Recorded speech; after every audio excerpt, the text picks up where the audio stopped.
السلام علیکم ورحمۃ اللہ وبرکاتہ۔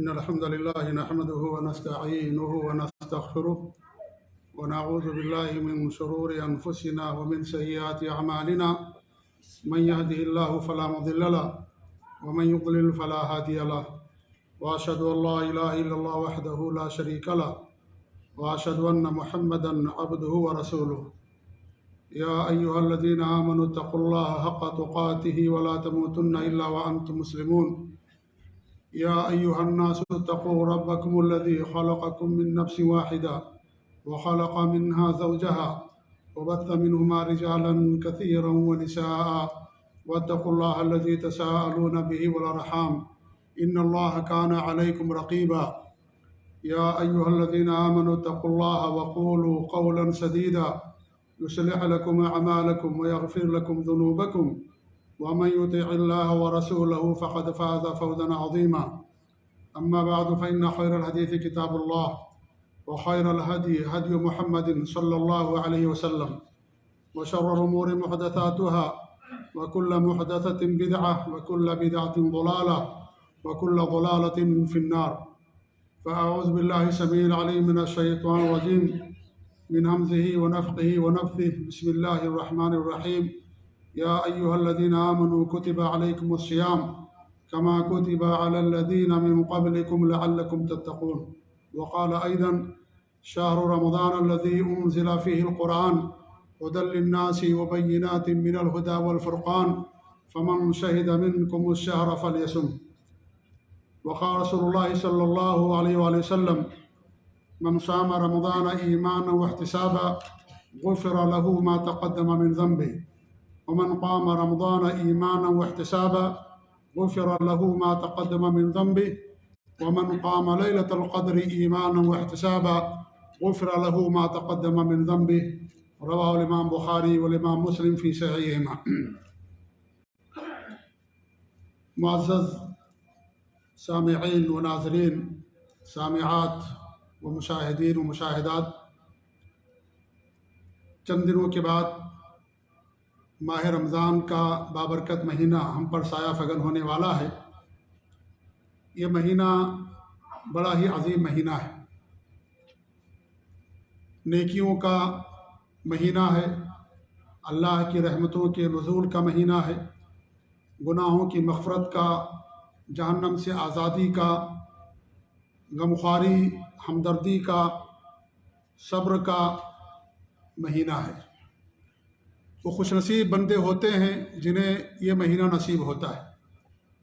سلف صالحین اس مہینے کا انتظار کیا کرتے تھے، اس لیے انتظار کرتے تھے کہ اس مہینے کے اندر نیکیوں اور عبادات کا اجر و ثواب بڑھ جاتا ہے، اس لیے انتظار کرتے تھے تاکہ اپنی اپنی گردنوں کو جہنم سے آزاد کرا لیں۔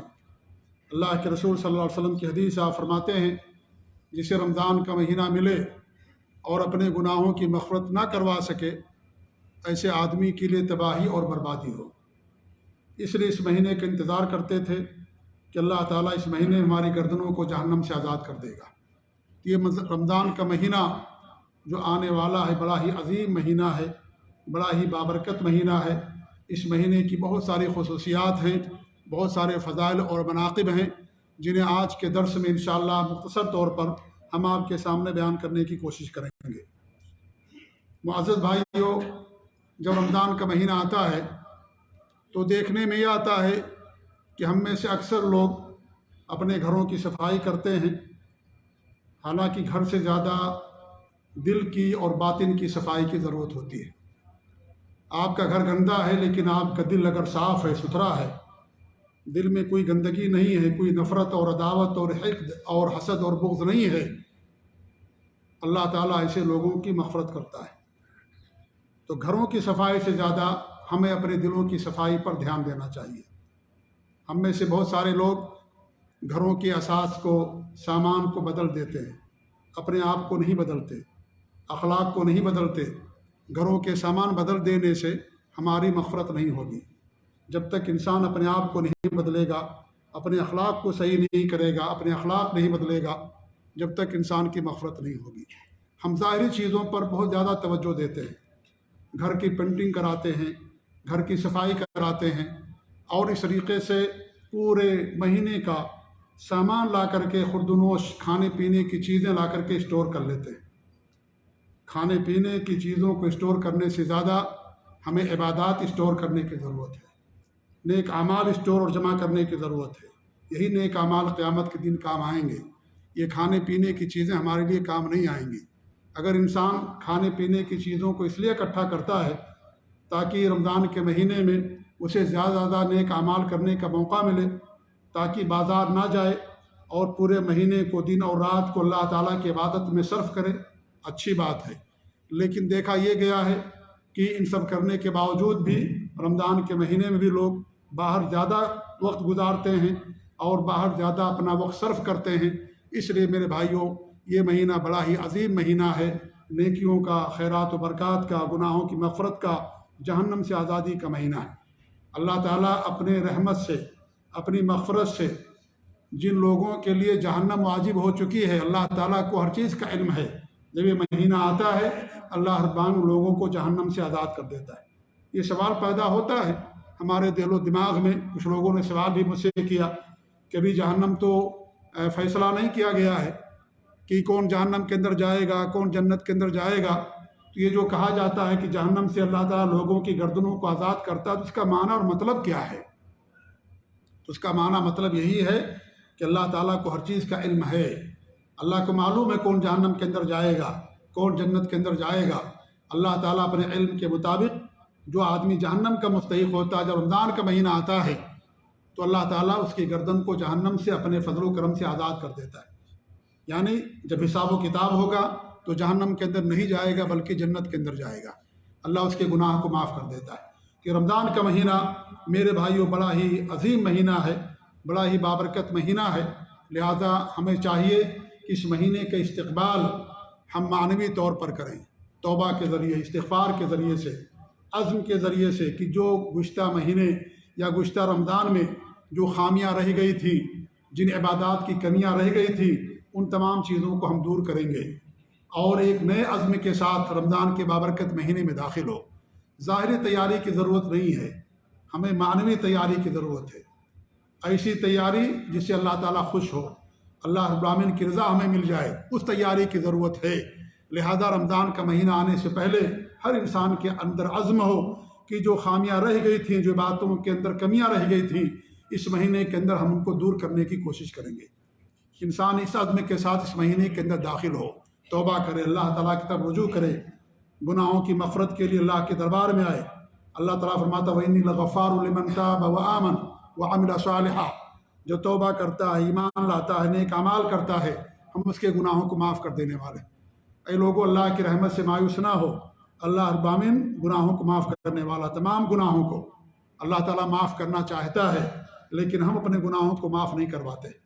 اللہ تعالیٰ کا نام ہے غفور الرحیم، العفو، معاف کرنے والا، لہذا ہمیں اپنے گناہوں کی مغفرت کروانا چاہیے، خاص طور سے رمضان کے اس بابرکت مہینے میں۔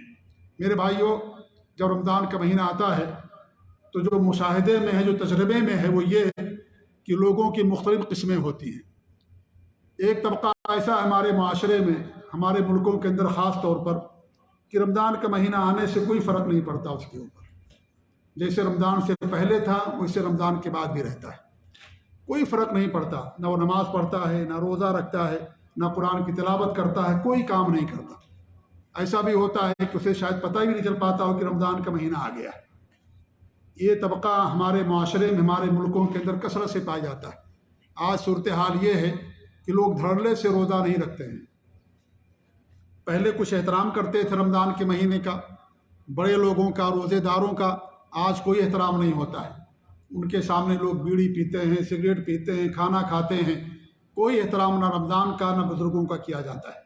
یہ قسم ہمارے معاشرے کے اندر بڑھتی جا رہی ہے۔ 20 سال، 25 سال، 30-40 سال کے نوجوان ہیں، کوئی عذر نہیں ہے، کوئی بیماری نہیں ہے، اس کے باوجود بھی روزہ نہیں رکھتے، نماز وغیرہ بھی نہیں پڑھتے۔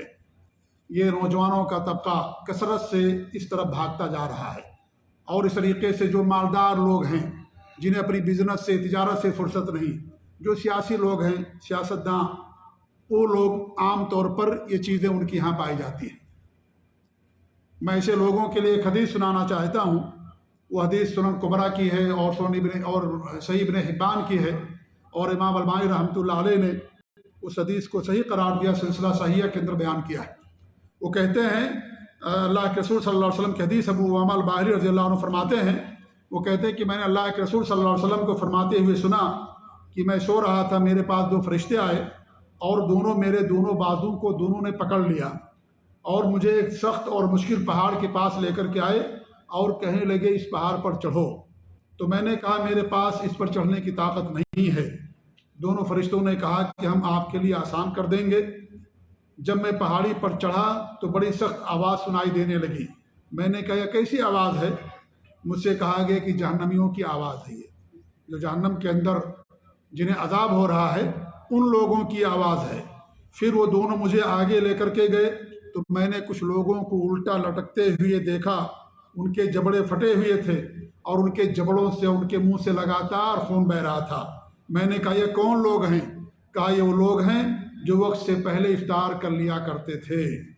ابن خزیمہ اور ابن حبان اور سنن کبریٰ نسائی کی حدیث ہے یہ وہ لوگ ہیں جو وقت سے پہلے افطار کر لیا کرتے تھے۔ اس کا مطلب کوئی یہ نہ سمجھے کہ ہمیں افطار کے اندر لیٹ کرنا چاہیے، تاخیر کرنا چاہیے۔ وقت سے پہلے افطار کرنے کا مطلب یہ کہ سورج غروب ہونے سے پہلے جلد بازی کرتے ہوئے لوگ افطار کر لیتے، یہ مطلب اس کا ہے۔ یہ نہیں ہے کہ ہم افطار میں تاخیر کریں، احتیاط کریں، 15 منٹ اور انتظار کر لیں، یہ حدیث کا معنی اور مفہوم نہیں ہے۔ اس حدیث کو ذکر کرنے کے بعد امام البانی رحمۃ اللہ علیہ فرماتے ہیں کہ ان لوگوں کی سزا ہے جو روزہ تو رکھتے تھے لیکن جان بوجھ کر وقت سے پہلے افطار کر لیا کرتے تھے۔ تو ایسے لوگوں کا کیا حل ہوگا جو سرے سے روزہ ہی نہیں رکھتے؟ ہم اللہ رب العالمین سے دنیا اور آخرت میں سلامتی اور عافیت کا سوال کرتے ہیں۔ جو روزہ ہی نہیں رکھتے ان کا حشر کیا ہوگا؟ یہ ان لوگوں کا حشر ہے، یہ ان لوگوں کے لیے سزا ہے جو روزہ تو رکھتے تھے لیکن وقت سے پہلے افطار کر لیا کرتے تھے۔ ابھی وقت نہیں ہوا، صبر نہیں کر سکے، زیادہ بھوک لگی تھی، زیادہ پیاس لگی تھی، وقت سے پہلے افطار کر لیا، اس کو روزہ بھی مان لیا، اس کی قضا بھی اس نے نہیں کیا۔ تو ایسی صورت میں ان لوگوں کو سزا دی جا رہی ہے کہ جہنم کے اندر ان کو الٹا لٹکایا گیا، ان کے جبڑے اور ان کے منہ سے لگاتار خون بہ رہا ہے، وقت سے پہلے افطار کرنے کی سزا ان کو دی جا رہی ہے۔ تو جو روزہ ہی نہیں رکھے اس کا حشر کیا ہوگا؟ اس کے ساتھ کیا معاملہ ہوگا؟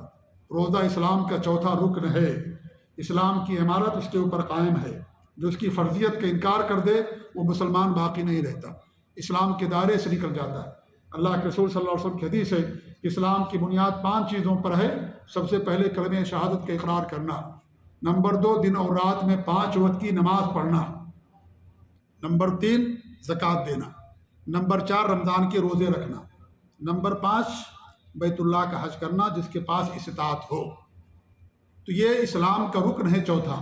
اگر کوئی اس کی فرضیت کا جان بوجھ کر کے علم رکھتے ہوئے بغیر کسی زبردستی کے انسان اگر انکار کر دیتا ہے تو علماء کا فتویٰ اور اجماع ہے کہ وہ آدمی مسلمان باقی نہیں رہتا، کیونکہ اس نے اسلام کے ایک رکن کا انکار کر دیا، اور رکن کا انکار کر دینا اسلام کو ڈھا دینا ہے۔ جیسے کوئی عمارت ہے اور ستونوں پر قائم ہے، اگر آپ ستون گرا دیں گے چھت گر جائے گی، عمارت گر جائے گی۔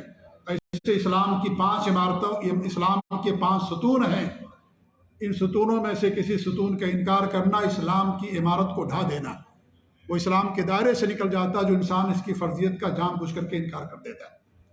تو جو روزہ نہیں رکھتے ان کے ساتھ کیا حشر ہوگا؟ یہ برائی عام ہوتی جا رہی ہے۔ ہمارے کچھ ماں باپ بھی ہیں، اللہ تعالیٰ انہیں ہدایت دے، اپنے بچوں کو روزہ رکھنے سے منع کرتے ہیں۔ خاص طور سے اگر امتحان آ گیا رمضان کے مہینے میں، کوئی بڑا امتحان، تو روزہ رکھنے سے منع کرتے ہیں۔ رزلٹ پر فرق پڑے گا، اچھا رزلٹ نہیں آئے گا، روزہ مت رکھو، تیاری نہیں کر پاؤ گے، فیل ہو جاؤ گے امتحان کے اندر۔ قیامت کے اندر فیل ہو جائے منظور ہے، دنیا کے اندر فیل ہو جانا منظور نہیں ان کو۔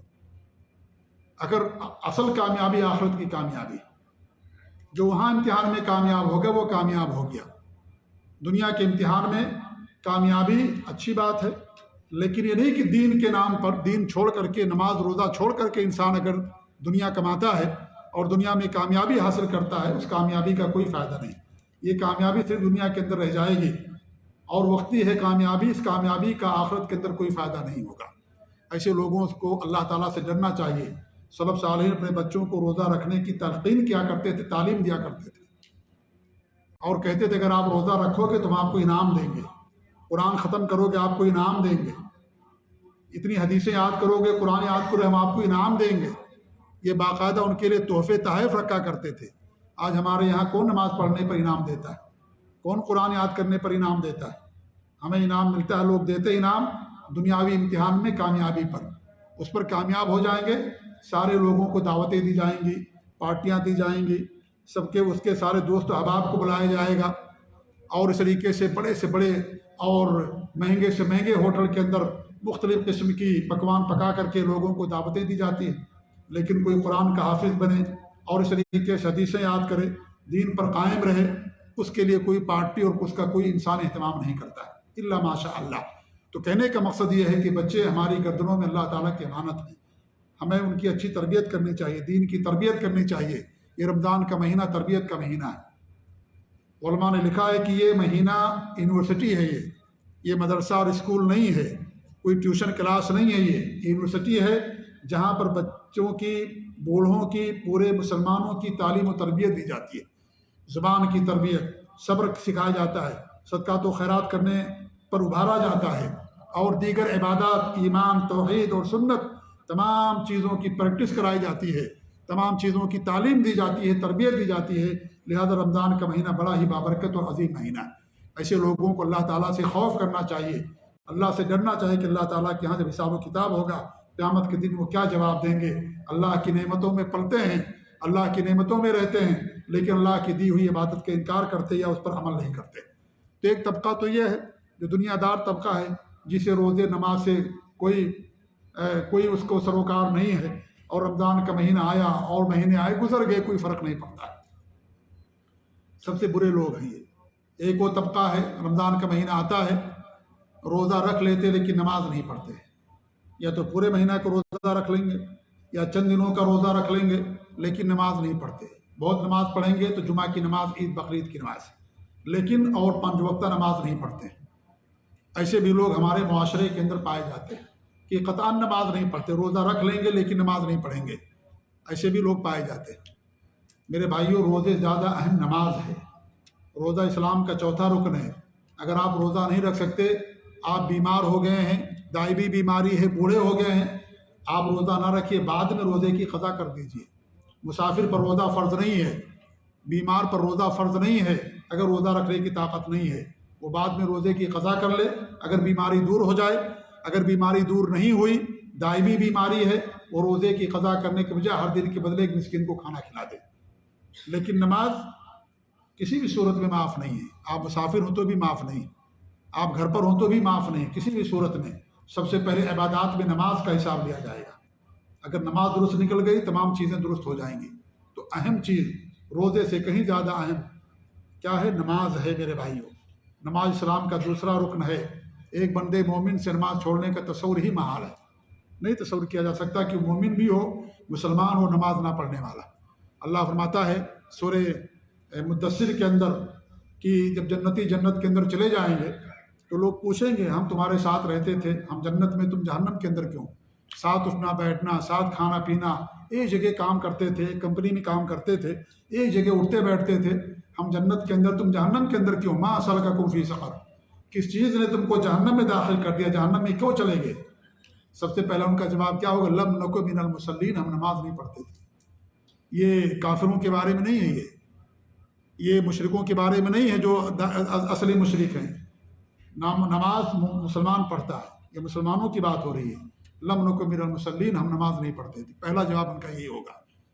یہ دھوکے میں نہ رہے کہ کافروں کے بارے میں ہے، غیر مسلموں کے بارے میں نہیں، یہ ان لوگوں کے بارے میں ہے جو مومن ہیں، جو مسلمان ہیں، جو دین میں ہیں، کلمہ پڑھتے ہیں، اللہ پر ایمان، آخرت پر ایمان رکھتے ہیں۔ ایسے لوگوں کے بارے میں سب سے پہلا جواب یہ ہوگا کہ ہم نماز نہیں پڑھتے تھے۔ سورہ ماؤن تو سب کو یاد ہوگی، فویل للمصلین الذین هم عن صلاتهم ساہون، ان نمازیوں کے لیے ویل ہے، جہنم کی وعید اور دھمکی ہے، سختی ہے، جو نماز بھول بھول کر کے پڑھتے ہیں۔ تو نماز ہی نہ پڑھتا، اسی لیے سے اس کا حشر کیا ہوگا۔ جو بھول بھول کر کے نماز پڑھتے، کبھی 5 وقت پڑھ لیا، کبھی 3 وقت پڑھ لیا، کبھی 2 وقت پڑھ لیا، ایسے لوگوں کے لیے وائل اور جہنم کی دھمکی اللہ تعالیٰ فرماتا ہے۔ تو جو نماز سرے سے نہ پڑھے اس کا اثر کیا ہوگا؟ تو ایسا بھی ہے ہمارے معاشرے میں ایک طبقہ، یہاں بھی پائے جاتے ہیں، روزہ تو رکھ لیں گے لیکن نماز نہیں پڑھیں گے۔ جی ہاں، جمعہ کی نماز پڑھ لیں گے لیکن نماز کے قریب نہیں آئیں گے۔ امام ابن باز رحمۃ اللہ علیہ یہاں کے سابق مفتی تھے، بہت بڑے امام اور علامہ اور مفتی تھے۔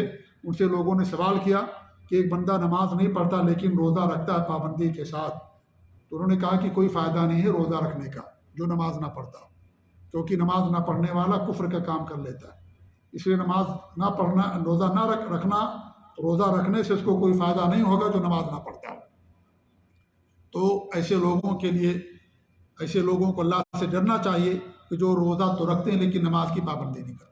تیسرا طبقہ وہ ہے جو روزہ رکھتا ہے اور نماز وغیرہ بھی کچھ پڑھ لیتے ہیں، پوری نمازیں نہیں پڑھتے یا پورا مہینہ نماز نہیں پڑھتے، چند دن نماز پڑھیں گے اس کے بعد مسجد سے غائب ہو جائیں گے۔ جو رمضان کا مہینہ گزرتا جائے گا لوگ مسجد بھی چھوڑتے جاتے ہیں۔ ایسے بھی ہمارے معاشرے کے اندر ایسے لوگوں کی تعداد بہت زیادہ ہے۔ آپ دیکھیں رمضان کا مہینہ آئے گا، جو اصلی نمازی ہیں 5 وقت پڑھنے والے، ہمیشہ ان کو پہلی سب میں جگہ نہیں ملے گی، بیچاروں کو پیچھے آنا پڑے گا، تھوڑا لیٹ ہو گئے۔ 5 دن 6 دن 7 دن یہ سلسلہ رہتا ہے۔ جیسے 7 دن گزرا، 8 دن گزرا، مسجد سے لوگ غائب ہوتے گئے، مسجد سے دور ہوتے گئے، نماز چھوڑتے گئے۔ ایسے لوگوں کو اللہ تعالیٰ سے ڈرنا چاہیے کہ میرے بھائیو، جس رب نے روزہ فرض کیا اسی رب نے نماز فرض کی ہے، اور روزے سے کہیں زیادہ اہم عبادت نماز ہے، لہذا اگر نماز آپ نہیں پڑھتے ہیں روزہ رکھنے کا کوئی فائدہ نہیں۔ ایک قسم لوگوں کی بھی ہے جو روزہ بھی رکھتے ہیں، نماز بھی پڑھتے ہیں، قرآن کی تلاوت بھی کرتے ہیں، لیکن اپنی زبانوں کی حفاظت نہیں کرتے، غیبتیں کرتے ہیں، چغل خوریاں کرتے ہیں، جھوٹ بولتے ہیں۔ اللہ کے رسول صلی اللہ علیہ وسلم کی حدیث ہے، من لم يدع قول الزور والعمل به فليس لله حاجة في أن يدع طعامه وشرابه۔ جو آدمی جھوٹ کو نہیں چھوڑتا، جھوٹ پر عمل نہیں چھوڑتا، جہالت کی باتیں نہیں چھوڑتا رمضان میں، ایسے آدمی کے لیے کوئی ضرورت نہیں ہے کہ وہ انسان کھانا پینا چھوڑ دے۔ اللہ تعالیٰ کو اس کی کوئی ضرورت نہیں۔ اللہ تعالیٰ کھانا پینا چھڑوا کر کے اللہ ہمیں تکلیف نہیں دینا چاہتا ہے۔ یہ مقصد نہیں کہ کھانے پینے سے ہم دور رہیں، وہ تربیت کا ایک ذریعہ ہے، ہماری اصلاح کا ایک ذریعہ ہے۔ اس سے ہمارے نفس پاک ہوتا ہے، ہماری اصلاح ہوتی ہے۔ اس لیے اللہ رب العالمین نے کھانے پینے سے دور رہنے کا حکم دیا ہے۔ یہ مقصد نہیں ہے کہ کھانا پینا سے دور رہ گئے آپ کا مسئلہ حل ہو گیا۔ اس لیے اللہ کے رسول صلی اللہ علیہ وسلم کی حدیث ہے، کتنے ایسے روزے دار ہیں جنہیں بھوک اور پیاس کے سوا کچھ حاصل نہیں ہوتا، بس بھوکے رہتے، پیاسے رہتے ہیں، اور اس کے علاوہ کوئی چیز ان کو نہیں ملتی۔ تو ایسے بھی روزے دار ہیں جو غیبتیں کرتے ہیں، چغل خوریاں کرتے ہیں، جھوٹ بولتے ہیں، جھوٹ پر عمل کرتے ہیں، اور جب بھی ملاقات ہوتی ہے تو ان کا وقت اسی میں گزر جاتا ہے، ایک دوسرے کی غیبت کرنے میں۔ لہٰذا میرے بھائیوں، علماء نے کہا ہے کہ جب انسان روزہ رکھے، زبان کا بھی روزہ رکھے، انسان اپنی آنکھ کا بھی روزہ رکھے، اپنے ہاتھ اور پاؤں کا بھی روزہ رکھے، دل کا بھی روزہ رکھے، تبھی حقیقی معنوں میں جو روزے کا مقصد ہے وہ مقصد ہم کو ملے گا، ورنہ ہم مقصد میں کامیاب نہیں ہوں گے۔ تو ایسے بھی لوگ پائے جاتے ہیں۔ ایک اور طبقہ ہے اور ان کی بھی تعداد بہت زیادہ ہے، اور وہ یہ ہے کہ وہ لوگ روزہ تو رکھتے ہیں، نمازیں بھی پڑھتے ہیں، خیرات بھی کرتے ہیں، بہت سارا خیر کا کام کرتے ہیں، ہر خیر کے کام میں آگے آگے نظر آئیں گے، لیکن میرے بھائیو اللہ رب العالمین کے ساتھ جو شرک کرتے ہیں، اللہ تعالیٰ کے ساتھ شرک کرتے ہیں، ایسے لوگوں کی نماز، ایسے لوگوں کے روزہ رکھنے سے کوئی فائدہ نہیں ہے۔ جو انسان اللہ تعالیٰ کے ساتھ شرک کرے گا، اللہ تعالیٰ اس کی کسی بھی عبادت کو قبول نہیں کرے گا، اس کی ساری عبادتیں رائگاں ہیں، اس کی ساری عبادتیں برباد ہیں۔ شرک کرنے سے انسان کے سارے اعمال کو اللہ تعالیٰ تباہ و برباد کر دیتا ہے۔ شرک ایسا گناہ ہے کہ اللہ تعالیٰ اس کی کبھی مغفرت نہیں کرے گا۔ شرک کرنے والوں پر جنت کو حرام کر دیا گیا ہے، شرک کرنے والوں کا ٹھکانہ ہمیشہ کے لیے جہنم ہے۔ لہذا اعمال کی قبولیت کے لیے یہ شرط ہے کہ انسان شرک سے دوری اختیار کرے۔ اگر انسان شرک کرتا ہے، نماز روزہ سب کچھ کرتا ہے، حج کرتا ہے، 60-70 حج کرتا ہے، جتنا بھی حج کر لے، اللہ تعالیٰ کیا اس کا کوئی فائدہ نہیں ہوگا۔ دنیا میں وہ روزے دار کہلائے جائیں گے، نمازی کہلائے جائیں گے، دنیا کے اندر اور بھی ان کا لقب ہو سکتا ہے، لیکن اللہ تعالیٰ کے ہاں معیار یہ نہیں ہے۔ اللہ تعالیٰ کے ہاں معیار یہ ہے کہ انسان اللہ کی عبادت پر قائم رہے، اللہ تعالیٰ کے ساتھ ذرہ برابر بھی شرک نہ کرے۔ اللہ نے قرآن کریم بار بار اس بات کا ہمیں حکم دیا، اعبدوا اللہ ولا تشرکوا بہ شیئا، صرف اللہ کی بات کرو، اللہ تعالیٰ کے ساتھ کچھ بھی شرک نہ کرو۔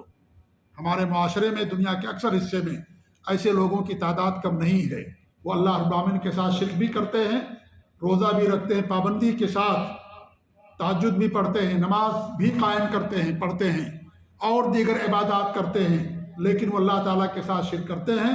دنیا کی نظر میں تو روزے دار ہیں، لیکن اللہ کی نظر میں ایسے روزوں کا کوئی فائدہ نہیں ہوگا۔ اللہ تعالیٰ ان کے سارے اعمال کو تباہ و برباد کر دے گا۔ انسان اگر کوئی گناہ کرتا ہے شرک کے علاوہ تو اسے صرف اس کی سزا ملے گی، لیکن اس کے دیگر عبادات محفوظ رہتے ہیں۔ اگر انسان جھوٹ بولتا ہے لیکن اخلاص کے ساتھ وہ نماز پڑھتا ہے، اخلاص کے ساتھ وہ روزہ رکھتا ہے، قرآن کی تلاوت کرتا ہے، اللہ تعالیٰ ان عبادات کو ضائع برباد نہیں کرے گا۔ لیکن ایک انسان شرک کرتا ہے تو اللہ تعالیٰ اس کی ساری عبادات کو ضائع اور برباد کر دیتا ہے۔ ان عبادات کا اللہ تعالیٰ کے ہاں کوئی فائدہ نہیں ہوگا۔ اس لیے میرے بھائی سب سے زیادہ جو ضروری چیز ہے وہ یہ ہے کہ انسان اپنے آپ کو شرک سے محفوظ رکھے۔ یہ سب سے بڑا مفطر ہے، یہ سب سے بڑا ہماری ساری عبادتوں کو باطل کر دینے والی چیز ہے، ضائع کر دینے والی چیز ہے، برباد کر دینے والی چیز ہے۔ ہم روزہ توڑ دینے والی چیزوں سے دور تو رہتے ہیں، رمضان میں دن میں کھانے پینے سے دور رہتا ہے انسان، بیوی کے پاس جانے سے دور رہتا ہے۔ جو روزہ توڑ دینے والی چیزیں ہیں بظاہر ان چیزوں سے انسان دوری تو اختیار کرتا ہے، لیکن معاشرے کا ایک بڑا طبقہ ایسا ہے کہ ان سے دوری اختیار کرنے کے باوجود وہ جو سب سے بڑا ناقض، سب سے بڑا روزے کو اور ساری عبادات کو توڑ دینے والا، باطل کر دینے والا، ضائع کر دینے والا، بے اثر، بے نتیجہ، بے فائدہ کر دینے والا وہ اللہ تعالیٰ کے ساتھ شرک ہے، اس سے دوری اختیار نہیں کرتے۔ ایسے لوگوں کو روزہ رکھنے سے اللہ تعالیٰ کے یہاں کوئی فائدہ نہیں ہوگا، اللہ ان کے کسی بھی عبادت کا کوئی ثواب نہیں دے گا، ساری نیکیاں تباہ و برباد ہو جائیں گی، کیونکہ اللہ رب العالمین کا وعدہ ہے کہ اللہ رب العالمین شرک کرنے والے کو کبھی معاف نہیں کرے گا۔ ایسے لوگوں کا ٹھکانہ جہنم ہے۔ ایسے لوگوں کو اللہ سے ڈرنا چاہیے۔ اللہ کے رسول کی حدیث ہے، من صام رمضان ایمانا واحتسابا غفر له ما تقدم من ذنبه، جو رمضان کے روزے اللہ پر ایمان رکھتے ہوئے اللہ تعالیٰ ہی سے اجر اور ثواب کی امید رکھتے ہوئے رکھتا ہے، اللہ اس کے سابقہ چھوٹے چھوٹے گناہوں کو معاف کر دیتا ہے۔ گناہوں کی مغفرت کے لیے ایمان خالص ضروری ہے، توحید خالص ضروری ہے۔ اگر توحید خالص نہیں ہے، شرک سے دوری اور اجتناب نہیں ہے، یہ روزہ آپ کے گناہوں کو نہیں معاف کرے گا، یہ نماز آپ کے لیے نفع بخش ثابت نہیں ہوگی، یہ قرآن کی تلاوت آپ کے لیے قرآن سفارش نہیں کرے گا۔ قرآن ان لوگوں کے لیے سفارش کرے گا قیامت کے دن جو قرآن کے مطابق عمل کرتے ہیں، قرآن پر عمل کرتے ہیں، عامل قرآن بنتے ہیں۔ آج ہماری سب کی کوشش ہوتی ہے کہ ہمارا بچہ حافظ قرآن ہو جائے، لیکن عامل قرآن بنانے کی کوشش کم ہوتی ہے۔ جنت میں جانے کے لیے حافظ قرآن شرط نہیں ہے، جنت میں جانے کے لیے عالم ہونا شرط نہیں ہے۔ بہت سارے صحابہ قرآن کے حافظ نہیں تھے، جو قرآن کے حافظ تھے آپ انہیں گن سکتے ہیں کتنے قرآن کے حافظ تھے، لیکن سب جنت کے بالا خانوں کے اندر ہوں گے۔ جنت میں جانے کے لیے ایمان اور عمل صالح شرط ہے۔ حافظ قرآن کے ساتھ عامل قرآن ہونا چاہیے، قرآن پر عمل کرنے والا ہونا چاہیے۔ اللہ کے رسول کی حدیث ہے، کتنے لوگ ہیں قرآن پڑھتے ہیں، قرآن پر لعنت بھیجتا ہے۔ کیوں؟ اس لیے کہ جن اعمال پر، جن گناہوں پر قرآن میں لعنت بھیجی گئی، وہی گناہ اس آدمی کے اندر پائے جاتے ہیں جو قرآن کی تلاوت کرتا ہے، قرآن کا حافظ ہے، قرآن کا قاری ہے، ساتوں قرات کا ماہر ہے، حدیثوں کا حافظ ہے، اللہ تعالیٰ کے ساتھ شرک کرتا ہے۔ یہ حدیث، یہ بخاری، یہ مسلم، یہ قرآن انسان کو جہنم سے نہیں بچائے گا، جہنم سے انسان کو اس کا عمل بچائے گا، اس کا عقیدہ بچائے گا۔ لہذا میرے بھائی یہ بہت اہم چیز ہے کہ انسان اپنے آپ کو اس چیز سے دور رکھے جو ہمارے اور آپ کے تمام اعمال کو تباہ کر دینے والی چیز ہے، برباد کر دینے والی چیز ہے، جو اللہ رب العالمین کے ساتھ شرک کرنا ہے۔ اس لیے ہم عامل قرآن بنیں، عامل بالحدیث بنیں، یہ ہمارے لیے ضروری ہے۔ قرآن یاد کریں، الحمدللہ اچھی بات ہے، یاد ہونا چاہیے، لیکن اس کے مطابق ہمارا عمل بھی ہونا چاہیے۔ اگر عمل نہیں ہے تو حفظ قرآن آپ کے لیے کوئی فائدہ مند نہیں ہوگا۔ ایسی روزہ اور نماز، تمام عبادتوں کا حال یہی ہے قیامت کے دن۔ اگر آپ شرک سے محفوظ ہوں گے تب ان عبادات کا فائدہ ہوگا، ورنہ کوئی عبادت کا کوئی فائدہ نہیں ہوگا۔ تو میرے بھائیوں، ہمارے معاشرے میں ایسے لوگوں کی کمی نہیں ہے جو کھلے عام اللہ تعالیٰ کے ساتھ شرک کرتے ہیں۔ قبروں کا طواف، قبروں پر سجدے، قبروں پر نیاز، غیر اللہ کے نام پر نذر و نیاز، غیر اللہ کے نام پر جانور ذبح کرنا، یا اسی جگہ جانور ذبح کرنا جہاں شرک ہوتا ہے، اگرچہ اللہ کا نام لے کر کے ذبح کیا جائے وہ بھی اللہ رب العالمین کے ساتھ شرک ہوتا ہے۔ لوگ دھوکے میں پڑے ہوئے ہیں کہ ہم اللہ کا نام لے کر کے جانور ذبح کرتے ہیں، یہ شرک کہاں ہو گیا؟ وہ شرک ہے اگر ایسی جگہ آپ جانور ذبح کرتے ہیں جہاں شرک ہوتا ہے، شرک کا اڈا ہے، وہاں اللہ کا نام لے کر کے بھی جانور ذبح کریں گے، وہ اللہ تعالیٰ کے ساتھ شرک ہوگا۔ ابو داؤد کی صحیح روایت ہے، ایک صحابی اللہ کے رسول صلی اللہ علیہ وسلم کے پاس تشریف لاتے ہیں، انہوں نے کہا کہ انہوں نے نظر مانی ہے کہ بوانا ایک جگہ جا کر کے وہاں پر اونٹ ذبح کریں گے، اونٹ ذبح کریں گے۔ ہمارے نبی نے ان سے پوچھا کہ کیا کبھی وہاں زمانے جاہلیت میں کوئی بت تھا جس کی لوگ عبادت کرتے تھے، پوجا پاٹ کرتے تھے؟ انہوں نے کہا کہ نہیں، وہاں کوئی بت نہیں تھا۔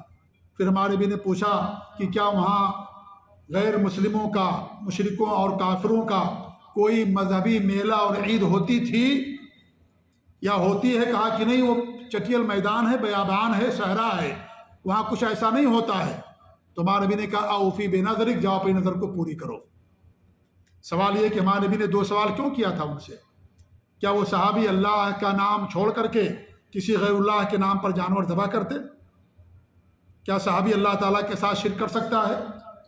کیا وہ غیر اللہ کا نام لے کر کے جانور ذبح کرتے؟ نہیں، وہ اللہ کا نام لے کر کے ہی جانور ذبح کرتے، کیونکہ اس وقت عبد القادر جیلانی نہیں پیدا ہوئے تھے۔ یہ جو پیر اور فقیر بنا لیے گئے ہیں وہ سب نہیں پیدا ہوئے تھے، جن کے ناموں کو لے کر کے انسان جانور ذبح کرتا ہے، یا جن کی برسی کے اوپر جانور ذبح کیے جاتے ہیں، یا جن کے تقرب حاصل کرنے کے لیے، جن کی قربت حاصل کرنے کے لیے جانور ذبح کیے جاتے ہیں، وہ ان لوگوں کا نام لے کر کے ذبح نہیں کرتے، وہ جانور ذبح کرتے اللہ رب العالمین کا نام لے کر بسم اللہ اکبر کہہ کر کے۔ لیکن پھر بھی ہمارے نبی ان کو کہا، یہ دو سوالات کیے، اس لیے کہ اگر ایسی جگہ جہاں بت پرستی ہوتی ہو، جہاں قبر پرستی ہوتی ہو، غیر اللہ کے علاوہ کسی کی عبادت ہوتی ہو، وہاں اگر انسان اللہ کا نام لے کر کے بھی جانور ذبح کرے گا، یہ شرک ہوگا، یہ حرام و ناجائز ہوگا۔ مذہبی میلہ ہے غیر مسلموں کا، مذہبی تیوہار ہے، وہاں جا کر کے اللہ کا نام لے کر کے جانور ذبح کریں گے، شرک ہوگا۔ آپ مندر میں جائیں، جانور ذبح کریں، بسم اللہ اللہ اکبر کہہ کر کے، گردوارے میں جائیں یا چرچ میں جائیں یا غیر مسلموں کے معبد اور عبادت خانے میں جائیں اور کہیں بلند آواز سے کہ پورا مندر گونج جائے، آس پاس بھی آواز پہنچ جائے بسم اللہ اللہ اکبر، وہ اللہ رب العالمین کے ساتھ شرک ہوگا، وہ جائز نہیں ہوگا، وہاں غیر اللہ کی بات ہوتی ہے۔ اس لیے قبرستان میں نماز پڑھنے سے منع کیا گیا ہے، اسی لیے قبرستان کے اندر نماز پڑھنے سے منع کیا گیا۔ اللہ کی لعنت ہوتی جو غیر اللہ کے لیے نظر مانتا ہے، غیر اللہ کے نام پر ذبح کرتا ہے، اللہ رب العالمین کی لعنت ہوتی۔ فصلی لربک ونحر، اپنے رب کے لیے نماز پڑھیے، اپنے رب کے لیے قربانی کیجیے۔ قل ان صلاتی ونسکی ومحیایا ومماتی للہ رب العالمین لا شریک لہ وبذلک امرت وانا اول المسلمین۔ آپ کہہ دیجیے میری نماز، میرا مرنا، میرا جینا، میرا سب کچھ، میری قربانی، میری تمام باتیں خالص اللہ رب العالمین کے لیے، جس کا کوئی شریک نہیں۔ اگر شرک کریں گے یہ تمام باتیں رائگاں ہو جائیں گی۔ لا شریک اللہ، اللہ کا کوئی شریک نہیں، یہ قربانی کام نہیں آئے گی، یہ نماز کام نہیں آئے گی اگر آپ نے اللہ تعالیٰ کے ساتھ شرک کیا۔ کیوں کہا لا شریک اللہ، جس کا کوئی شریک نہیں؟ امر تو، اور مجھے اسی بات کا حکم دیا گیا۔ لہذا ایسے لوگ کثرت سے ہمارے ملکوں کے اندر پائے جاتے ہیں جو شرک کرتے ہیں، روزہ بھی رکھتے ہیں اور خیر کے کام میں سب سے آگے رہتے ہیں، سب سے آگے نظر آئیں گے لوگ، لیکن اللہ تعالیٰ کے ساتھ شرک کرتے ہیں۔ جو سب سے اہم کام ہے وہ ان کی زندگی سے غائب ہے، جو سب سے اہم عبادت، سب سے بڑا معروف ہے، سب سے بڑا خیر ہے، جس کے لیے ہماری اور آپ کی تخلیق ہوئی، آسمان و زمین کو پیدا کیا گیا، جنت اور جہنم بنائے گئے، انبیاء کرام دنیا کے اندر بھیجے گئے، کتابیں اتاری گئیں، عدل اور انصاف کا میزان اور ترازو قائم کیا گیا، حساب اور کتاب رکھا گیا، قبر کے اندر عذاب اور نعمتیں ہوتی ہیں، جو سب سے اہم چیز جس کے لیے پوری کائنات کی تخلیق ہماری اور آپ کی، سب کچھ اللہ نے جس کے لیے کیا، اگر وہی چیز غائب ہے کہ روزہ، نماز اور یہ حج اور زکوٰۃ کی تمام چیزیں، ان کا کوئی فائدہ انسان کو نہیں ہوگا۔ یہ بات یاد رکھیے، یہ بڑی اہم بات ہے جو میں آپ لوگوں کو بتا رہا ہوں۔ یہ تعلیم حاصل کیجیے، اپنے بچوں کو، گھر والوں کو، سب کو اس کی تعلیم دیجیے، بتائیے ان کو، کیونکہ شرک سے انسان کے سارے اعمال برباد ہو جاتے ہیں۔ اتنی وضاحت اور صراحت کے ساتھ بتانے والا شاید کم ملے لوگ آپ کو، لہذا یہ بہت اہم حقیقت ہے، اس کو آپ اپنے جو ہے دل و دماغ میں بٹھا لیجئے کہ شرک کرنے والا کا کوئی عمل اللہ تعالیٰ کے یہاں مقبول نہیں ہوگا، روزہ بھی مقبول نہیں ہوگا اللہ تعالیٰ سے، اللہ کے یہاں اس کی کوئی حیثیت نہیں ہوگی، کیونکہ اللہ کا جو سب سے بڑا حق ہے بندوں کے اوپر اسی حق کے اندر حق تلفی کر رہا ہے۔ اللہ کی خیانت ہے، یہ توحید اللہ کی امانت ہے، لہذا اللہ رب العالمین کے ساتھ، نبی کے ساتھ خیانت کا مرتکب ہوتا ہے، لہذا ایسے انسان کے عمل کو اللہ رب العالمین قبول نہیں کرے گا۔ یہ سب سے بڑی غداری ہے، یہ اللہ رب العالمین کے ساتھ ملک کا غدار ہوتا ہے، اسے پھانسی دے دی جاتی ہے، اسے دنیا میں جینے کا حق، اس ملک میں جینے کا حق نہیں دیا جاتا۔ جو اللہ تعالیٰ کے ساتھ غداری کرے گا، اللہ کے ساتھ شرک کرے گا، اللہ کا حق ادا نہیں کرے گا، اللہ کی دی ہوئی نعمتوں کو کھاتا ہے، اس کی دی ہوئی نعمتوں کے اندر پلتا ہے، لیکن جب بات کرنے کی بات آتی ہے تو اللہ تعالیٰ کے ساتھ دوسروں کو شریک کر لیتا ہے، ان عبادات کو دوسروں کے لیے کرتا ہے، اللہ رب العالمین کبھی اس کو معاف نہیں کرے گا۔ ایسا انسان ہمیشہ میں جہنم کے اندر رہے گا۔ یہ سب سے بڑا ناقض ہے، یہ سب سے بڑا، یہ دین سے دور کر دینے والی چیز، ہمارے سارے اعمال کو باطل اور رائیگاں برباد کر دینے والی چیز ہے کہ اللہ تعالیٰ کے ساتھ انسان اگر شرک کا ارتکاب کرتا ہے۔ اس لیے اپنے بچوں کو تعلیم دیں، انہیں جہنم سے بچائیں۔ جہنم سے بچانے والی چیز یہی ہے، انسان توحید پر قائم رہے اور اپنے آپ کو شرک سے محفوظ رکھے۔ لہذا پہلے شرک چھوڑیے، بدعات اور خرافات چھوڑیے، وہ بدعات جو مکفرہ ہیں، ان تمام بدعات اور خرافات کو چھوڑیے، تب روزہ رکھیے، تب روزہ قبول ہوگا، ورنہ روزہ رکھیں گے دنیا دار میں، روزے دار تو کہا جائے گا دنیا میں، لیکن اس کا کوئی فائدہ نہیں ہوگا۔ جیسے نبی کے زمانے میں یا آج کے زمانے میں جو منافق ہے وہ ظاہری طور پر مسلمان کے زمرے میں شمار ہوتا ہے، لیکن اللہ تعالیٰ کے یہاں مسلمان شمار نہیں ہوگا۔ اللہ کے یہاں ایسے منافقین کے لیے سب سے جہنم کا نچلا طبقہ رکھا گیا۔ دنیا کے لحاظ سے مسلمان، روزہ رکھتا مسلمان کہا جائے گا دنیا کے لحاظ سے، اسلام کا حکم نافذ ہوگا ظاہری طور پر، لیکن اللہ کی نظر میں، اللہ کے میزان اور ترازو میں اس آدمی کی کوئی حیثیت نہیں ہوگی، مچھر کے پر کے برابر بھی ایسے آدمی کی کوئی حیثیت نہیں ہوگی جو اللہ رب العالمین کے حق تلفی کرے گا، اللہ کی امانت میں خیانت کرے گا، اللہ رب العالمین کے ساتھ شرک کا ارتکاب کرے گا۔ لہذا یہ سب سے بڑا ناقض ہے، یہ سب سے بڑا روزے کو توڑ دینے والی چیز ہے اللہ رب العالمین کے ساتھ شرک کرنا۔ لہذا سب سے پہلے انسان اس سے توبہ کرے۔ رمضان کے استقبال میں، رمضان کے استقبال اور تیاری میں سب سے پہلے اس بات کی ضرورت ہے کہ انسان توبہ کرے ان گناہوں سے جو ہمارے سارے اعمال کو تباہ و برباد کر دینے والے۔ تو ایک طبقہ ایسا ہے ہمارے معاشرے کے اندر جو سب نے کیا کرتا ہے بظاہر، لیکن اللہ تعالیٰ کے ساتھ شرک کا ارتکاب بھی کرتا ہے۔ ایسے لوگوں سے کہہ دیں کہ اللہ رب العالمین کے ہاں ایسے لوگوں کا کوئی اعتبار نہیں، نہ ان کی نیکیوں کا، نہ ان کے صدقات و خیرات کا، اللہ تعالیٰ کے ہاں کوئی اس کی اہمیت اور کوئی حیثیت نہیں ہوگی۔ یہ بھی ایسے لوگ ہمارے معاشرے کے اندر پائے جاتے ہیں۔ ایک طبقہ وہ ہے جو سب سے بہترین طبقہ ہے، ایک قسم وہ ہے مسلمانوں کی جب سے اچھے لوگ ہیں، وہ ہیں جو نمازوں کی پابندی کرتے، توحید خالص پر قائم رہتے، شرک نہیں کرتے، غیبت چغلخوری نہیں کرتے، اپنے زبانوں کی حفاظت کرتے ہیں، شرمگاہوں کی حفاظت کرتے ہیں، اور اس طریقے سے جو بھی نیک اعمال مسنون ہیں رمضان کی اس بابرکت مہینے میں اخلاص کے ساتھ اللہ کی رضا جوئی کے لیے اور ریاکاری سے بچتے ہوئے ان تمام اعمال کو اللہ تعالیٰ کے لیے انجام دیتی، سب سے بہترین لوگ ہیں، سب سے اچھے قسم کے لوگ ہیں۔ ایسے لوگوں کے لیے کامیابی ہے، اور یہی لوگ کامیاب لوگ ہیں۔ ایسے لوگوں کے لیے اللہ رب العالمین نے جنت کا وعدہ کیا، جو اپنے آپ کو شرک سے، ریاکاری سے، ان تمام چیزوں سے بچا لے، ایسے لوگوں کے لیے اللہ رب العالمین نے جنت الفردوس کا وعدہ کیا۔ لہذا میرے بھائیوں، یہ کچھ ایسے طبقے ہیں جو رمضان کے تعلق سے ہمارے معاشرے اور ہمارے ملک کے اندر پائے جاتے ہیں۔ اب ہمیں یہ کرنا ہے کہ ہم کس طبقے کے اندر ہیں، کس قسم کے اندر ہم ہیں، یہ ہمیں خود اپنے آپ پر غور کرنا ہے۔ ہر انسان اپنے نفس کے بارے میں زیادہ جانتا ہے، زیادہ جانکار ہے وہ دوسروں کے مقابلے میں۔ وہ انسان سوچے کہ جو طبقات بتائے گئے ہیں، یہ جو اقسام بتائی گئی ہیں، وہ کس قسم کے اندر وہ آدمی ہے۔ رمضان کا مہینہ میرے بھائیوں بہت عظیم مہینہ ہے۔ اس مہینے کی بڑی ساری خصوصیات ہیں جو اور مہینوں کو حاصل نہیں ہیں۔ اسی مہینے میں اللہ رب العالمین نے قرآن کو نازل کیا، اس لیے اس مہینے کو شہر القرآن کہا جاتا ہے۔ قرآن کے نزول کا مہینہ، قرآن کی تلاوت کا مہینہ، اور شہر القرآن یا نزول کا مطلب یہ ہے کہ اللہ رب العالمین نے آسمان دنیا پر لوح محفوظ سے رمضان کے مہینے میں اس کو اتارا۔ یہ مطلب نہیں ہے کہ پورا قرآن رمضان میں ہمارے نبی پر نازل ہو گیا، نہیں، پہلی وہی آئی رمضان کے مہینے میں، اور اللہ رب العالمین لوح محفوظ سے اس کو آسمان دنیا پر نازل کیا۔ پھر وہاں سے 23 سالہ دور میں جبریل امین قرآن کو اتارتے رہے اللہ کے حکم کے مطابق، ضرورت کے تحت۔ یہ اس کا مطلب یہ نہیں ہے کہ قرآن کو ایک مرتبہ ہمارے نبی پر رمضان کے مہینے میں نازل کر دیا گیا۔ مطلب اس کا یہ ہے صرف کہ اللہ نے لوح محفوظ سے آسمان دنیا پر یہ جو دنیا کا آسمان جو ہمیں نظر آتا ہے، یہاں پر اللہ رب العالمین نے اس کو نازل کیا، وہاں سے جبریل امین اللہ کے حکم کے مطابق 23 سالہ دور میں قرآن لے کر کے اترتے رہے، اور پھر قرآن کریم کا جو ہے کہ قرآن کریم کا نزول مکمل ہوا۔ تو یہ 23 سالہ دور میں یہ رمضان کا مہینہ قرآن کے نزول کا مہینہ ہے۔ نہ صرف قرآن بلکہ جتنی بھی آسمانی کتابیں ہیں، ساری آسمانی کتابوں کو اللہ رب العالمین نے اسی رمضان کے مہینے میں نازل فرمایا۔ رمضان کے مہینے میں روزہ رکھا جاتا ہے، یہ بھی اس مہینے کی بہت بڑی خصوصیت ہے۔ انسان رمضان کے مہینے میں روزہ رکھتا ہے۔ یا الذین آمنوا کتب علیکم الصیام، اے ایمان والو تم پر روزے فرض کر دیے گئے ہیں جیسے سابقہ امتوں پر روزے فرض کر دیے گئے تھے، لعلکم تتقون، تاکہ تمہارے اندر تقوی پیدا ہو، اللہ تعالیٰ کا خوف اور ڈر پیدا ہو، اس لیے روزوں کو فرض کیا گیا ہے۔ روزہ فرض کرنے کا مقصد یہ نہیں ہے کہ انسان روزہ جا کر کے گزارے، انسان سو کر کے روزہ گزار دے، کھانے پینے سے دور رہے۔ ہیں ایسے بہت سارے لوگ سحری کر لیں گے، ظہر کی نماز بھی غائب ہو جاتی ہے، سوئے ہوئے ہیں، عصر کی بھی نماز غائب ہے، سو کر کے پورا رمضان گزار دیتے۔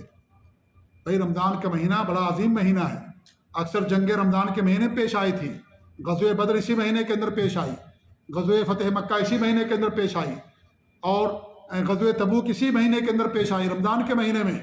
اور جو فارس سے جنگ لڑی گئی تھی سن 515 ہجری کے اندر عمر فاروق کے دور خلافت میں، جس کے کمانڈر تھے سعد بن ابی وقاص رضی اللہ تعالیٰ عنہ، وہ بھی رمضان کسی مہینے کے اندر، جس کو معرکہ قادسیہ کہا جاتا ہے، جس میں فارسیوں کو، ایرانیوں کو، جسے آج ایران کہا جاتا ہے، شکست ہوئی تھی، وہ رمضان کسی بابرکت مہینے میں سن 15 ہجری اور عمر فاروق کے دور خلافت میں، اسی رمضان کے مہینے میں۔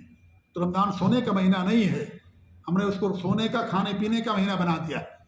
انسان جب رمضان گزرتا ہے اس کا وزن بڑھ جاتا ہے، کھانے پینے کی مختلف چیزیں دسترخوان پر، سحری میں، افطاری میں انسان کے پاس ہوتی، اللہ کا شکر ادا نہیں کرتے، اتنی ساری نعمتیں اس کے دسترخوان پر ہوتی ہیں۔ یہ ساری نعمتیں جو ہمارے خلفاء گزر چکے ہیں، بنو امیہ اور اس طریقے سے بنو عباسیہ کے، ان کے دسترخوان پر اس طریقے سے کھانا نہیں ہوا کرتا تھا۔ میں درس سن رہا تھا شیخ محمد المدخلی حفظہ اللہ کا، انہوں نے کہا کہ آج ہمارے دسترخوان پر جو کھانے پینے کی نعمتیں ہیں، وہ پہلے زمانے میں جو حکمراں ہوا کرتے تھے، بنو امیہ کے جو خلفاء اور سلاطین ہوا کرتے تھے، جن کے دور میں سب سے زیادہ ملکوں کو فتح کیا گیا، اسلام کا غلبہ ہوا، اسلام کی اشاعت ہوئی، ان کے دسترخوان پر اتنے کھانے نہیں ہوا کرتے تھے جو آج ہمارے دسترخوان پر اتنے کھانے موجود ہیں۔ پھر بھی ہم اللہ تعالیٰ کا شکر ادا نہیں کرتے، اللہ کی ناشکری کرتے ہیں، اور اس طریقے سے انسان اللہ کی بات نہیں کرتا ہے۔ تو یہ چیز نہیں ہونی چاہیے۔ رمضان کا مہینہ سو کر کے اور کھانے پینے میں انسان کو گزارنے کے بجائے انسان اللہ تعالیٰ کے بات میں گزارے، اللہ تعالیٰ کے اطاعت اور بندگی کے اندر گزارے۔ تو رمضان کے مہینے میں روزہ فرض کر دیا گیا، اور روزے کو عربی زبان میں صوم کہتے ہیں، اور صوم کا معنی یہ ہے اللہ تعالیٰ کی عبادت کی نیت سے صبح صادق سے لے کر کے سورج کے غروب ہونے تک ان تمام چیزوں سے دوری اختیار کرنا جس سے انسان کا روزہ ٹوٹ جاتا ہے، اس کو صوم کہا جاتا ہے۔ صوم رک جانا، اور سب سے بڑی چیز جس سے رک جانا ضروری ہے وہ اللہ تعالیٰ کے ساتھ شرک کرنا، یاد رکھ لیجیے۔ اسلام کا کوئی ایسا حکم نہیں ہے، اسلام کی کوئی ایسی عبادت نہیں ہے جس سے ہمیں شرک سے دور رہنے کی تعلیم نہ ملتی ہو، ہمیں درس نہ ملتا ہو۔ صوم کے معنی رک جانا، لہذا اگر آپ کھانے پینے سے دور رہتے ہیں، اس سے زیادہ حرام چیز ہمارے اوپر اللہ نے فرض کر دی ہے جس سے دور رہنا فرض ہے، ضروری ہے۔ اللہ تعالیٰ کے ساتھ شرک کرنا، اس سے دور رہنا انسان کے لیے بدرجہ اولیٰ ضروری۔ اگر آپ دن میں روزہ رکھتے ہوئے کھانا کھا لیں گے، کوئی پہاڑ نہیں ٹوٹ جائے گا، آپ کے سارے اعمال برباد نہیں ہوں گے، آپ کو صرف اتنا کرنا پڑے گا، اس دن کے بدلے آپ روزہ رکھ لیجئے، آپ کا روزہ مکمل ہے۔ لیکن اگر آپ نے شرک کرتے ہوئے روزہ رکھا یا شرک کر رہے ہیں، اللہ تعالیٰ آپ کے سارے اعمال کو تباہ و برباد کر دے گا۔ اسلام کی ہر عبادت، اسلام کے ہر عمل، اسلام کے ہر حکم سے ہمیں توحید کا، ایمان خالص کا درس ملتا ہے، اور شرک سے، بدعت و خرافات سے دوری کا درس ملتا ہے۔ صوم کے معنی یہ ہوتے رک جانے کے، تمام چیزیں جو منع ہے شریعت کے اندر، ان تمام چیزوں سے رک جانا تو ہمیشہ کے لیے ضروری ہے۔ لیکن رمضان میں دن میں جو چیزیں ہمارے لیے حلال تھیں، ان چیزوں کو اللہ نے حرام کر دیا ہے، اس سے بھی رک جانا انسان کے لیے ضروری ہے۔ تو جو ہمیشہ حرام ہے، شرک کرنا، جھوٹ بولنا، غیبت کرنا، بدعت کرنا، خرافات کرنا، یہ جو ہمیشہ حرام ہے، اس سے انسان کا ہمیشہ حرام دور رہنا ضروری۔ روزہ حرام چیزوں سے دور رہنے کا نام نہیں ہے، روزہ وہ چیزیں جو حلال تھیں، وقتی طور پر حرام کر دی گئی، ان سے دور رہنے کا نام ہے، ان سے دور رہنے کا نام ہے۔ ورنہ جو حرام چیزیں ہمیشہ ہمارے اوپر حرام ہے، ایک لمحے کے لیے بھی وہ چیز ہمارے لیے حلال نہیں ہوتی ہے۔ تو رمضان کے روزے ہمارے اوپر فرض ہیں، اسی رمضان کے مہینے میں رکھے جاتے ہیں۔ رمضان کے مہینے میں شب قدر آتی ہے جو سب سے عظیم رات ہے، ایک رات کے بعد 1000 مہینے کی عبادت سے بہتر ہوتی ہے، جس میں اللہ رب العالمین نے قرآن کریم کو نازل فرمایا۔ ماہ رمضان عمرہ کرنے کا ثواب انسان کو حج کے برابر ملتا ہے۔ رمضان کے مہینے میں جنت کے دروازوں کو کھول دیا جاتا ہے، جہنم کے دروازے بند کر دیے جاتے ہیں۔ روزانہ اللہ تعالیٰ لوگوں کو جہنم سے آزاد کرتا ہے۔ یہ رمضان کے مہینوں کی خصوصیت حاصل ہے، اور یقینی اور حقیقی طور پر جنت کے دروازے کھولے جاتے ہیں۔ یہ استعارہ نہیں ہے، یہ کوئی کنایہ اور فسانہ نہیں ہے، یہ حقیقت میں ایسا ہوتا ہے کہ اللہ جنت کے دروازوں کو کھول دیتا ہے۔ اس کا تعلق غیب سے ہمیں نظر نہیں آتا، لیکن اللہ تعالیٰ حقیقت میں جنت کے دروازوں کو کھولتا ہے اور جہنم کے دروازوں کو بند کر دیتا ہے۔ یہ حقیقت میں ہوتا ہے۔ ساتھ ہی ساتھ اس میں ہمارے لیے اشارہ بھی ہے، ہمارے لیے درس بھی ہے کہ تمام اعمال جو جنت تک لے جانے والے ہیں، دروازے کھلے ہوئے ہیں، اس تمام اعمال کو کیجئے تاکہ آپ جنت کے اندر داخل ہو جائیں۔ اس میں اس بات کی طرف اشارہ بھی ہے۔ اسے اللہ کے رسول کی حدیث ہے، ہمارے نبی فرماتے ہیں کہ روزانہ اعلان ہوتا ہے، یا باغی الخیر اقبل و یا باغی الشر اقصر، اے خیر کے پیچھے پڑنے والے، خیر کی تلاش میں رہنے والے آگے بڑھ، اور اے شر کے پیچھے رہنے والا، شر میں پڑنے والا، تو شر سے، برائی سے پیچھے ہٹ جا، برائی سے دور ہو جا۔ دروازے بند کر دیے گئے جہنم کے، سرکش شیطانوں کو جکڑ دیا گیا ہے، لہذا تو شر اور برائی سے دور ہو جا، اور اے خیر کے متلاشی، تو خیر کے لیے آگے بڑھ، تیرے لیے جنت کے دروازوں کو کھول دیا گیا۔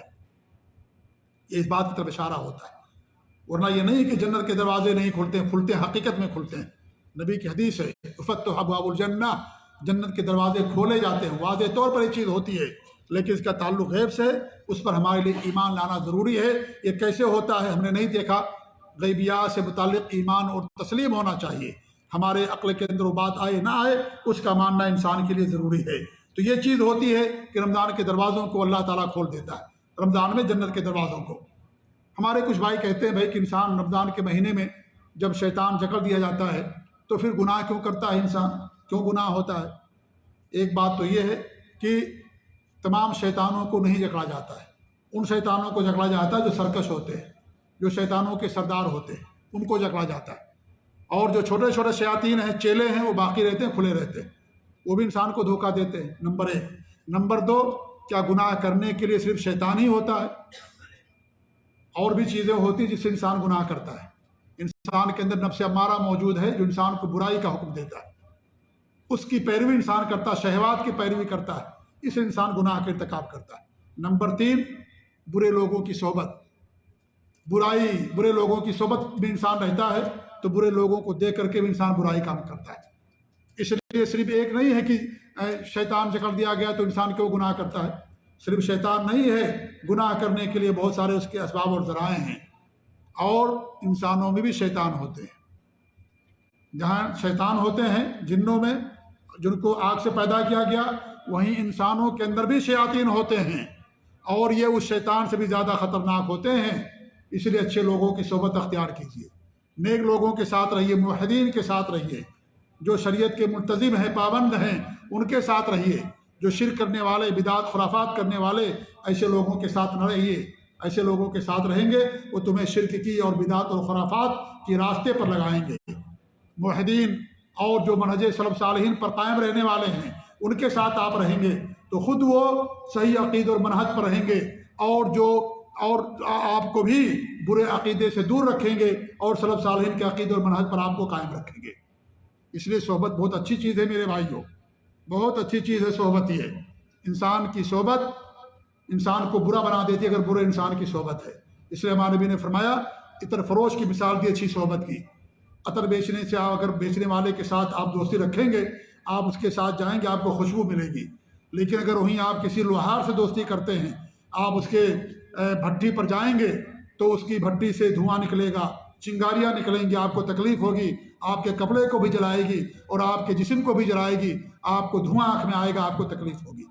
اس لیے عطر فروش کے ساتھ، عطر کے اندر خوشبو ہوتی ہے، عطر فروش جو ہے، جو عطر بیچتا ہے، اس لیے توحید سب سے بڑی خوشبودار چیز ہے۔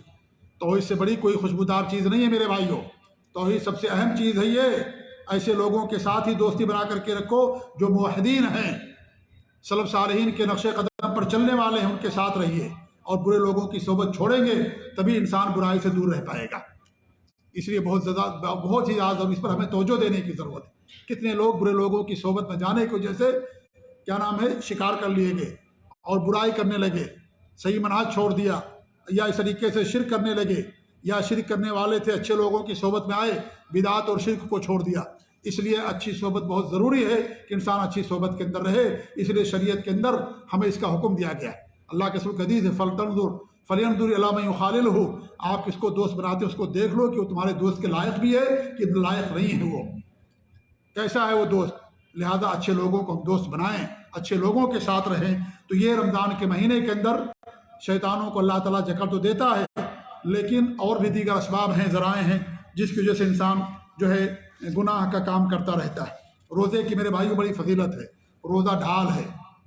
ڈھال کہتے ہیں جیسے انسان جو سپاہی ہوتا ہے جنگ کے اندر اپنے آپ کو دشمن کے وار سے بچاتا ہے، ایسی روزہ ڈھال ہے، انسان کو جہنم سے بچاتی ہے۔ لیکن یہ ڈھال اس وقت ہوگی جب انسان توحید پر رہتے ہوئے روزہ رکھے گا۔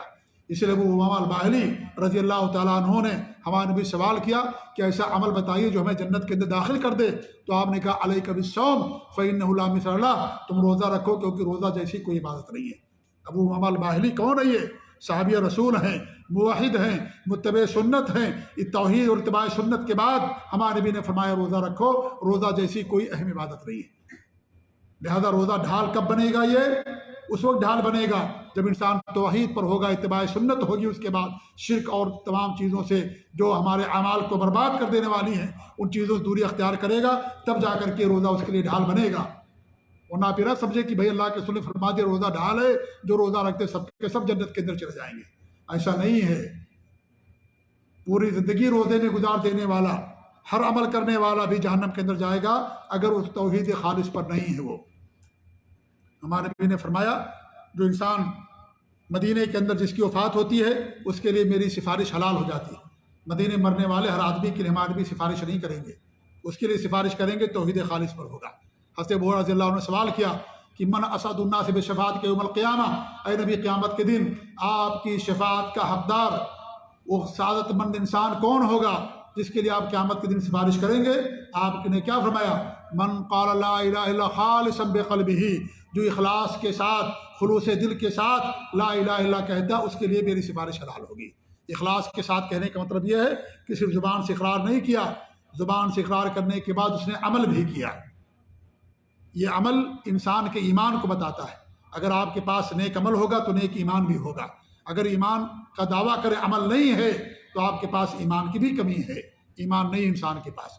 اللہ تعالیٰ دل کو دیکھتا ہے، عمل کو دیکھتا ہے۔ اللہ رب العالمین چہرے کو اور مال کو، دولت کو، حسب و نسب کو اور اس طریقے دنیا کی چیزوں کو اللہ رب العالمین نہیں دیکھتا ہے۔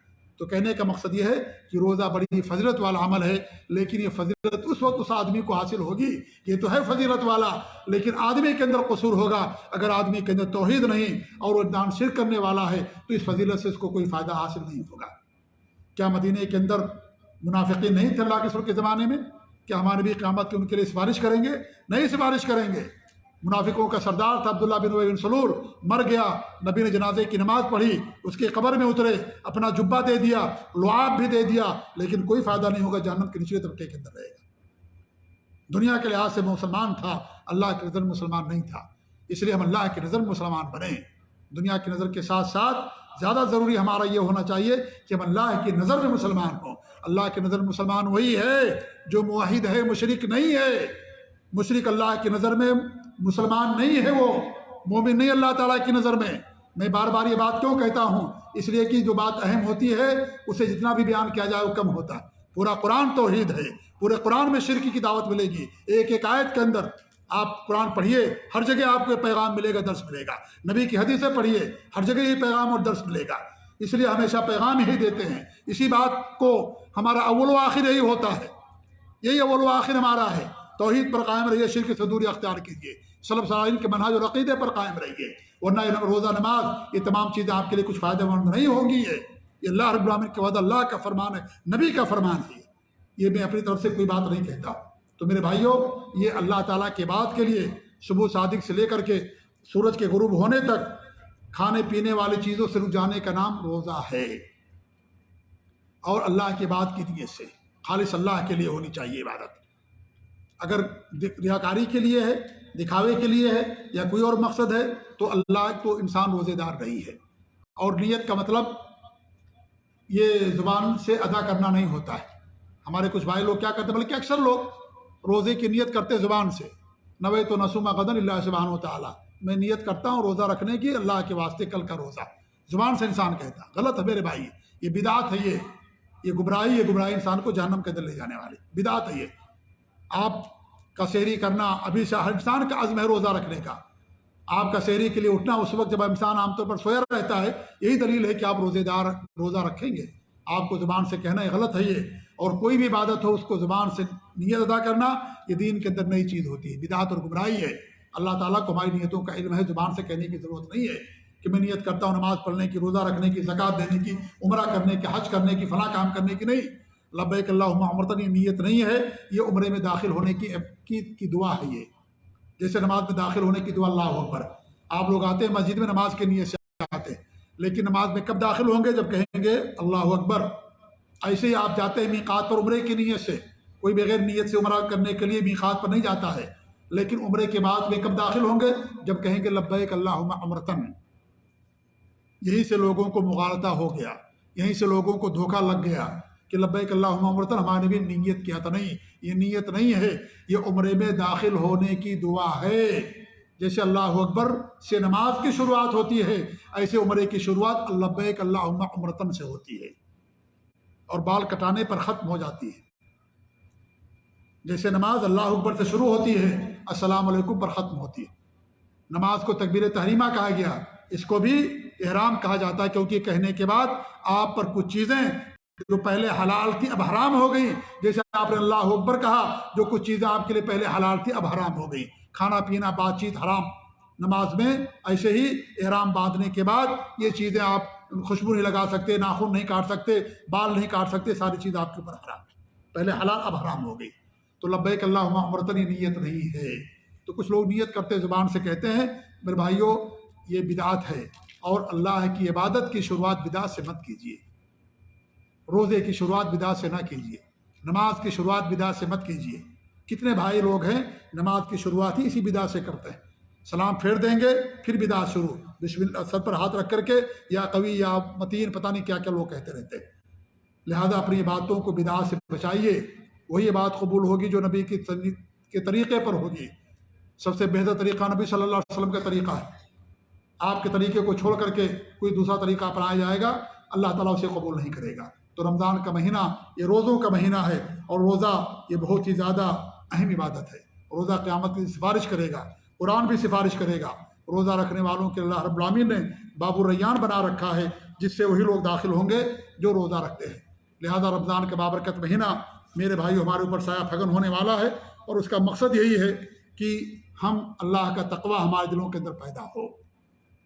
اس مقصد کے روزہ فرض کیا گیا، اور تقوی کی بنیاد توحید ہے۔ سب سے بڑا متقی وہ ہے جو موحد ہوگا، جو توحید والا نہیں ہوگا متقی نہیں ہو سکتا۔ دنیا اسے کتنا بھی پرہیزگار کہے، لیکن اللہ کی نظر پرہیزگار نہیں ہے۔ وہ پرہیزگار وہی ہے، متقی وہی جو انسان موحد ہے اور اللہ کے دین اور شریعت کے مطابق عمل کرنے والا ہے، ممنوعات سے منہیات سے دوری اختیار کرنے والا، اور مامورات اور جن چیزوں کا حکم دیا گیا ہے ان چیزوں پر عمل کرنے والا ہے۔ وہ سب سے بڑا متقی پرہیزگار وہی ہے۔ لہذا شرک کرنے والا کبھی متقی پرہیزگار نہیں ہو سکتا۔ یہ بات نوٹ کر لیجئے، لکھ لیجئے اس کو، کبھی متقی نہیں ہو سکتا جو انسان اللہ رب العالمین کے ساتھ شرک کرنے والا ہوگا۔ اللہ کی نظر میں اس کی مچھر کے برابر بھی اس کی حیثیت نہیں ہوگی۔ دنیا میں جو کچھ کیا، دنیا میں ثواب کی دنیا میں مل جائے گا فائدہ، آخرت میں اس کو کچھ فائدہ نہیں ہوگا۔ رمضان کے اس مہینے میں بہت سارے اعمال ہیں جو کرنا مسنون ہیں، انہی میں سے میرے بھائیوں انسان کو تراویح کا اہتمام کرنا چاہیے۔ اور تراویح ہمارے نبی نے صرف 11 رکعت پڑھی ہے، کبھی کبھی آپ نے 13 رکعت پڑھا ہے، اس سے زیادہ ہمارے نبی نے کبھی تراویح کی نماز نہیں پڑھی ہے۔ لہذا یہ نبی کی سنت ہے کہ انسان 11 رکعت پڑھے، یا بہت اگر پڑھتا 13 رکعت، اس سے زیادہ کا ثبوت اللہ کے رسول کے حدیث سے نہیں ہے۔ اب تو الحمدللہ حرمین کے اندر بھی جو ہے 11 اور 13 رکعتیں ہی تراویح ہوتی ہیں، اب اس سے زیادہ نہیں ہوتی۔ نمبر 2، رمضان کی حالت میں قرآن مجید کی کثرت سے تلاوت کرنا، یہ بھی اس مہینے کے اندر مسنون عمل ہے۔ سحری کھانا مسنون ہے، فرض نہیں ہے سحری کھانا۔ سحری اگر آپ نہیں کریں گے آپ کا روزہ مکمل ہوگا، لیکن سحری کھانا یہ سنت ہے۔ سحری سحر کے وقت میں کھانا، یعنی کہ آدھی رات سے پہلے آپ کھا لیں کہ ہم نے سحری کر لیا۔ ایسی سحری میں تاخیر کرنا، افطار میں جلدی کرنا، یہ نبی کی سنت ہے۔ سحری میں تاخیر کرنا، اذان فجر تک سحری کا وقت ہے، یہ نہیں کہ احتیاط کے طور پر 10 منٹ پہلے ہم سحری کھانا چھوڑ دیں، یا جو ہے 15 منٹ پہلے سحری کھانا چھوڑ دیں۔ کچھ لوگ احتیاط کرتے ہیں، یہ نہیں اسلام کے اندر احتیاط۔ اذان فجر تک، حتیٰ کہ نبی نے کہا ہے کہ اگر اذان شروع ہو جائے اور تمہارے ہاتھ میں پیالہ ہے پانی کا، اپنی ضرورت پوری کر سکتے ہو۔ تم کھانا کھا رہے ہو، تمہاری ضرورت باقی ہے، تمہارے پلیٹ کے اندر کھانے کی چیزیں موجود ہیں، تمہیں ابھی ضرورت بھی ہے، اس کو کھا سکتے ہو۔ اسلام کے اندر اتنی تنگی اور سختی نہیں ہے، لوگوں نے سخت بنا دیا اسلام کو، ورنہ اسلام اللہ رب العالمین کا بہت ہی آسان ہے۔ سحری میں تاخیر، افطار میں جلدی کرنا چاہیے۔ افطار میں بھی لوگ احتیاط کرتے ہیں 10 منٹ کے بعد۔ روافض تو جب تارے غروب ہو جاتے اس کے بعد وہ لوگ افطاری کرتے ہیں، جو یہودیوں کا عمل ہے، کیونکہ روافض یہودیوں کے بہت سارے اعمال میں ان کے ہاں مطابقت پائی جاتی ہے۔ اسے جو شیعہ اور روافض ہیں، آپ دیکھیں کہ کب افطار کریں گے؟ سورج غروب ہونے کے آدھا گھنٹے بعد یا 20-25 منٹ کے بعد، جب تارے بھی غروب ہو جاتے ہیں اس کے بعد لوگ افطاری کرتے ہیں۔ یہ نبی کی سنت کے خلاف ہے۔ سورج غروب ہو گیا، افطاری کا وقت ہو گیا۔ رطب کھجور سے انسان کو افطار کرنا چاہیے، کھجور رطب نہیں ہے، خشک کھجور سے کرے، وہ بھی نہیں، انسان پانی پی لے، اس سے انسان افطار کرے۔ اس کے بعد دیگر چیزیں جو موجود ہیں انسان اس کو کھائے، بسم اللہ کہہ کر انسان افطار کرے، پھر یہ دعا پڑھے، ذهب الدم وابطلت العروق وثبت الاجر انشاءاللہ، یہ دعا یاد کر لیں اور اپنے بچوں کو بھی یہ دعا یاد کرائیں۔ ایک دعا جو ہمارے یہاں اکثر لوگ پڑھتے ہیں وہ دعا ثابت رہی ہے، یہ دعا ثابت ہے، ذهب الدم وابطلت العروق وثبت الاجر انشاءاللہ، رگیں تر ہو گئی، پیاس ختم ہو گئی، اور اللہ تعالیٰ نے چاہا تو ہمارے لیے اجر ثابت ہو جائے گا۔ روزے کی حالت میں کثرت سے مسواک کرنا بھی ہمارے لیے مسنون ہے۔ ایک صحابی ابو قتادہ فرماتے ہیں کہ میں نے اللہ کے رسول صلی اللہ علیہ وسلم کو روزے کی حالت میں اتنی کثرت سے مسواک کرتے ہوئے دیکھا کہ میں گن نہیں سکتا۔ ہمارے لوگ جو ہے عصر کے بعد مسواک نہیں کرتے، مسواک چھوڑ دیتے ہیں۔ مسواک اللہ کی رضامندی کا ذریعہ ہے، منہ کی پاکی کا ذریعہ ہے، اس لیے مسواک کرنا چاہے، نبی کی سنت ہے۔ مسواک کرنے سے آپ کی منہ کی بو ختم نہیں ہوتی ہے، آپ کی منہ کی بو کا تعلق آپ کے معدے سے ہے۔ جب معدہ انسان کا خالی رہتا ہے تو اس کے منہ سے بو آتی ہے، لہذا انسان کو مسواک کرنا چاہیے۔ رمضان کے آخری عشرے میں اعتکاف کرنا مسنون ہے۔ آخری عشرے کی طاق راتوں میں شب قدر جاگنا انسان کے لیے جو ہے مسنون ہے اور مشروع ہے۔ اور شب قدر میں انسان کو جو یہ دعا پڑھنی چاہے، اللہم انک عفو تحب العفو فاعف عنا، رمضان کے مہینے میں انسان کو عمرہ کرنا چاہیے۔ عمرہ کرنے کا ثواب حج کے برابر ہوتا ہے، جیسا کہ اللہ کے رسول صلی اللہ علیہ وسلم کی حدیث ہے۔ افطار کروانا بھی انسان کے لیے مسنون ہے کہ کسی دوسرے کو افطار کروائے۔ اگر کوئی انسان افطار کرواتا ہے تو اللہ رب العالمین اس کو روزے دار کے برابر اجر دیتا ہے، اور دونوں کے اجر میں سے کٹوتی نہیں کی جاتی ہے، نبی کی حدیث ہے۔ یعنی کہ ہمارے اجر کو کاٹ کر کے اللہ تعالیٰ اس کو دے دیتا نہیں، اللہ کے خزانے میں کوئی کمی نہیں ہے، لہذا اللہ رب العالمین سب کو بے حساب اجر دیتا ہے۔ روزہ صبر کا مہینہ ہے، انسان روزہ رکھتا ہے، صبر کی تعلیم ملتی ہے، صبر کا درس ملتا ہے، اس لیے اللہ رب العالمین نے روزے کا حساب یا اجر بے حساب رکھا ہے۔ اللہ کے رسول کی حدیث ہے، حدیث قدسی کہ اللہ فرماتا ہے کہ روزہ بندہ میرے لیے رکھتا ہے، اس لیے ہر عبادت کا ثواب 10 گنا سے 700 گنا دیا جاتا ہے، لیکن روزے کا جو اجر ہے بے حساب ہے، کیونکہ صبر کرنے والوں کو اللہ تعالیٰ بے حساب اجر دیتا ہے۔